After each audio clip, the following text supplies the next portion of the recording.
Quoi de mieux qu'une séquence de victoire pour mettre ses fans sur le piton? Ça, c'est ce qu'a fait le Canadien. Autant les 3 défaites en 4 matchs avant ça donnaient de l'anxiété aux partisans, autant la séquence de 5 victoires a maintenant créé l'euphorie la plus totale. Mais de grâce, restons calmes, groupe!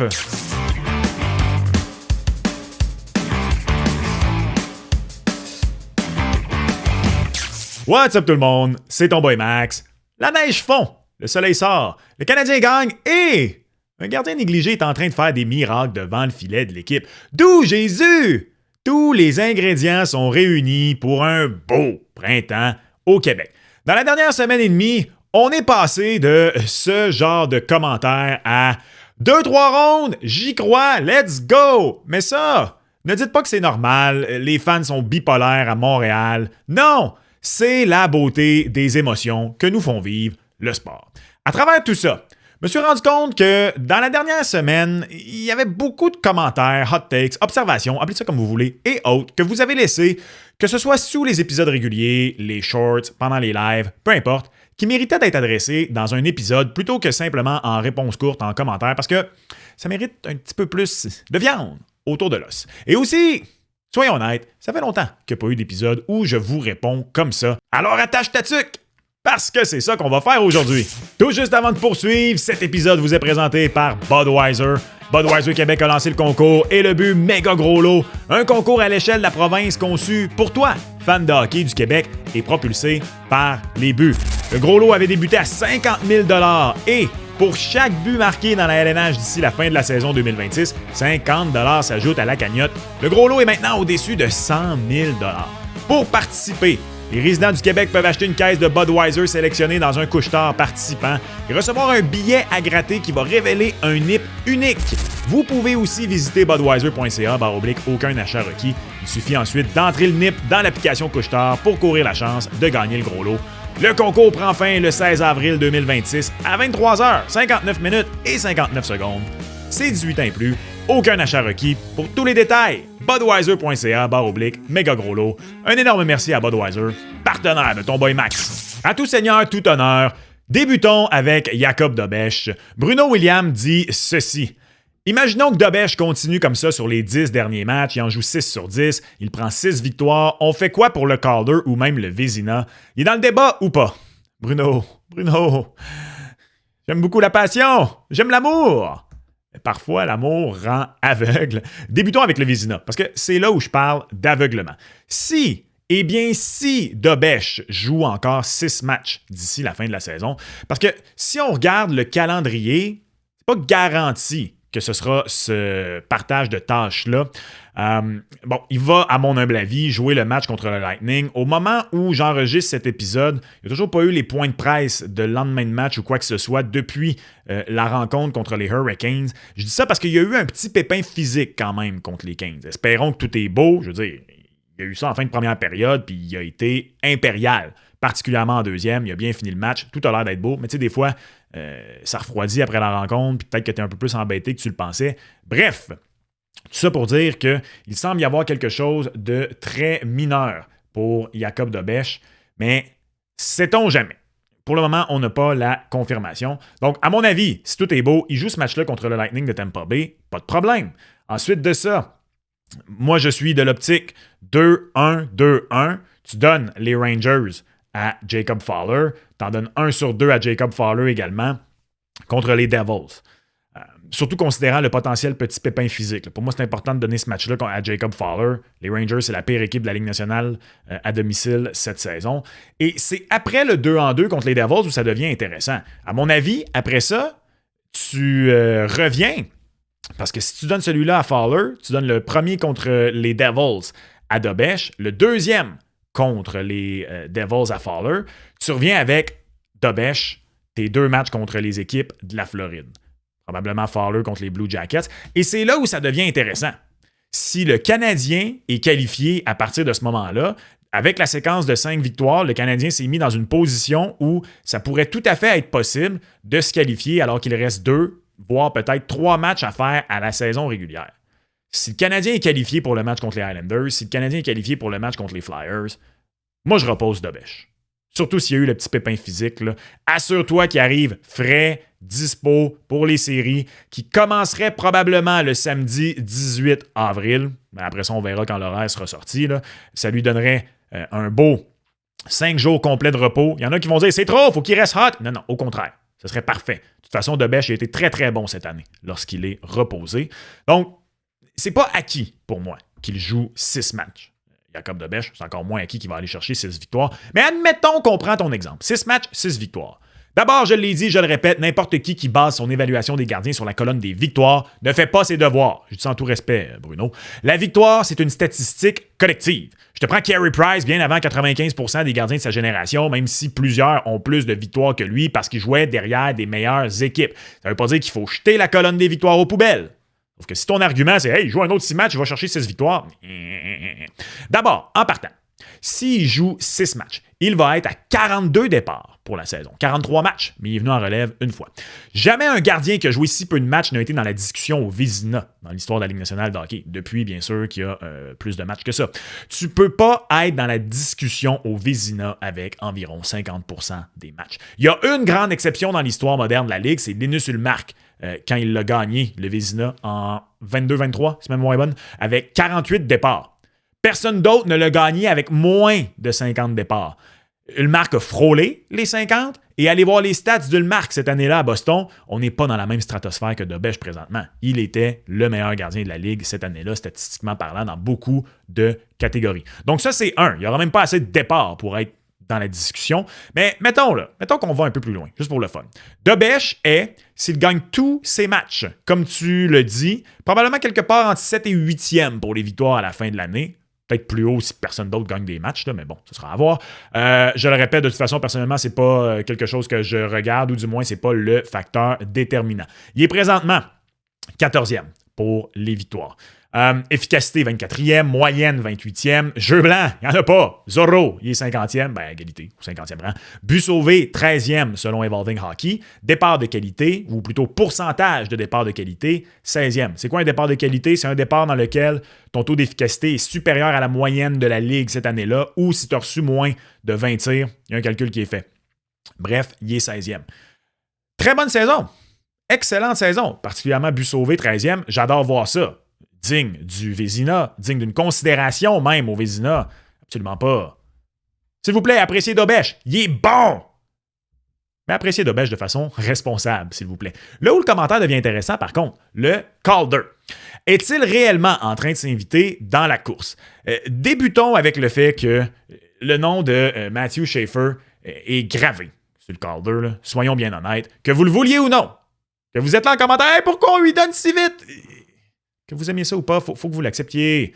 Ce que le kid fait à 18 ans comme défenseur numéro 1 d'une équipe présentement en série, ça va très largement au-delà des points. Mais même si on prend les points en considération, non, il n'y en aura probablement pas autant qu'Hudson l'an dernier, à moins de finir sur une séquence complètement folle, mais il devrait, en théorie, atteindre les 60 à 18 ans.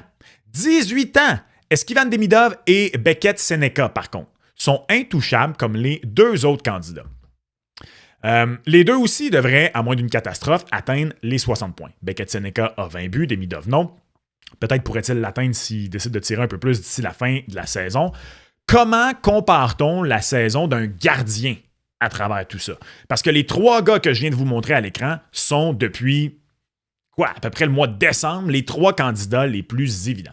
C'est très difficile, mais on a un cas récent, celui de Dustin Wolf, pas plus tard que l'an dernier avec les Flames de Calgary, pour au moins se donner une idée. Wolf qui a été nommé l'an dernier au trophée Calder. Quand on regarde ça statistiquement, donc Wolf a eu plus de matchs que Jacob Dobeš, 53 départs contre potentiellement 43 départs pour Dobeš, 29 victoires contre 25 au moment où on se parle. Dobeš peut définitivement aller égaler Wolf dans cette catégorie-là. La moyenne, 2,64 à 2,78. Autant baisser la moyenne, ça serait surprenant, mais on est quand même dans des eaux similaires. 910 versus 900. Ça serait surprenant qu'il atteigne le 910, mais encore une fois, c'est bien, c'est beaucoup repris. Là où c'est intéressant, les buts sauvés. 25,99, 26,38. Par contre, ça ne veut pas dire que Dobeš va juste sauver plein de buts d'ici à la fin de l'année puis se rendre plus loin que ça. Ça peut descendre, ça peut monter, mais il devrait finir soit dans les mêmes eaux, à mon avis, peut-être sur la séquence dont il est présentement, aller battre Dustin Wolf dans cette catégorie-là. Bref, ce qu'on retient de ce tableau, dans l'ensemble, léger avantage Wolf. Mais honnêtement, oui, c'est similaire. Si Wolf a été considéré l'an dernier, c'est pas farfelu de dire que Dobeš peut l'être strictement sur le plan statistique. Ensuite, par contre, il faut bien sûr comparer la compétition. C'est obligatoire dans la course au trophée Calder. Pourquoi? Sidney Crosby aurait gagné le Calder dans 20 des 21 dernières saisons de la Ligue, incluant celle-ci. Mais la seule où il ne l'aurait pas gagné, c'est l'année où il était effectivement recru. C'est de même. C'est plate, mais c'est comme ça, la course au trophée Calder. La compétition, par contre, se compare également. Un défenseur sensationnel qui fait des choses qu'on n'a pas vues depuis des années et qui va gagner le trophée, Hudson versus Schaefer. Deux attaquants spectaculaires de 60 points, Celebrini et Matvei Michkov l'an dernier, Demidov et Seneca cette année. La seule différence, la grosse différence, Celebrini l'an dernier, il a raté 12 matchs. Il aurait probablement atteint les 70 points sans ça. J'ajouterais aussi que Wolf l'an dernier était sans équivoque le joueur le plus utile des Flames de Calgary. Ils ont sniffé la participation aux séries strictement sur la force et la qualité de la saison de Dustin Wolf. Ceci étant dit, c'est pas Most Valuable Rookie, là. C'est meilleur recrue de l'année. Important quand même aussi à mentionner. Est-ce que Dobeš peut tasser soit Seneca, soit Demidov du top 3? Honnêtement, oui, c'est réaliste. Est-ce qu'il va le faire? Je sais pas. Ça va dépendre de comment chaque électeur évalue la situation. Dobeš est définitivement plus utile aux Canadiens que Seneca Leo Ducks, à mon humble avis. Et il y a un argument pour dire qu'il l'est peut-être même rendu plus que Demidov, qui est son coéquipier. Sauf que je viens de le dire, c'est pas la recrue la plus utile, c'est la meilleure recrue.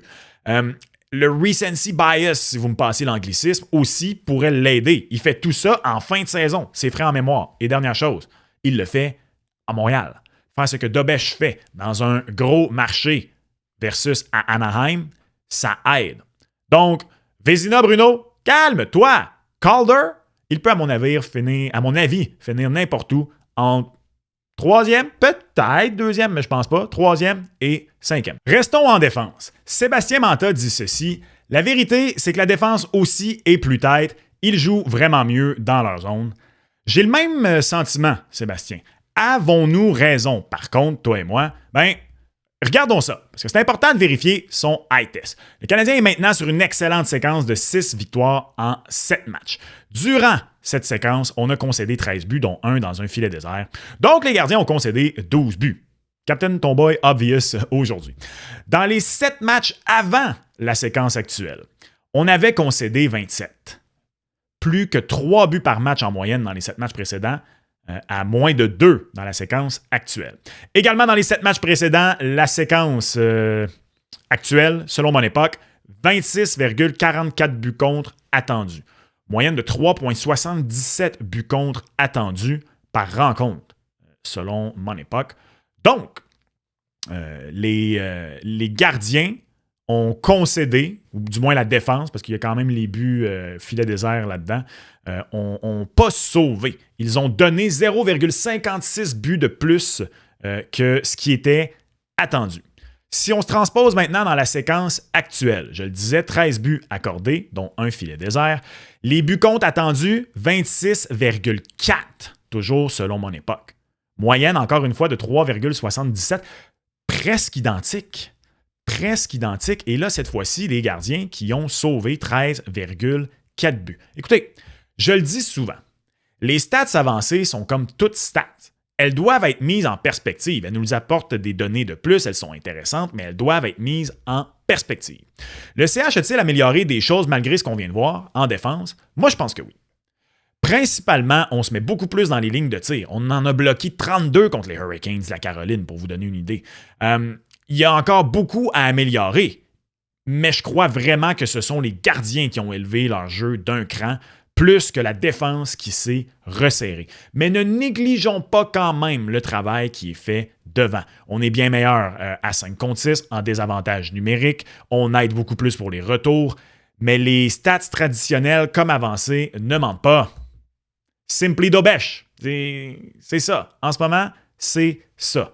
Rise of the Nation, Jonathan. Oh non. Dit Jacky à l'attaque, ça va être intéressant en série. J'ai hâte de voir ça. Jonathan, je suis désolé de te dire ça. Tu verras pas Harbour en attaque en série. Ou du moins, les chances que tu vois Harbour en attaque en série sont minimes. Regardons ce que ça a pris pour que Jacky joue un match de 5 minutes en attaque. Blessure à Dak, blessure à Texier, blessure/maladie à Josh Anderson, être sur un 2-en-2 dans un voyage loin du Centre Bell qui rendait compliqué un rappel, situation où on continue peut-être de vouloir sauver de l'argent pour Michael Hage. Un seul de Texier, Anderson, Dak est là, Jacky joue pas. En partant, un seul. On le saura jamais, mais si tu es à Montréal même pour ce match contre les Hurricanes ou même simplement sur une journée de congé, tu jouer Harbour ou tu rappelles Samuel Blais dans ce rôle-là? On n'aura pas la réponse à cette question. Moi, je pense que le choix aurait été Blais, mais ça vaut ce que ça vaut. C'est strictement un guess.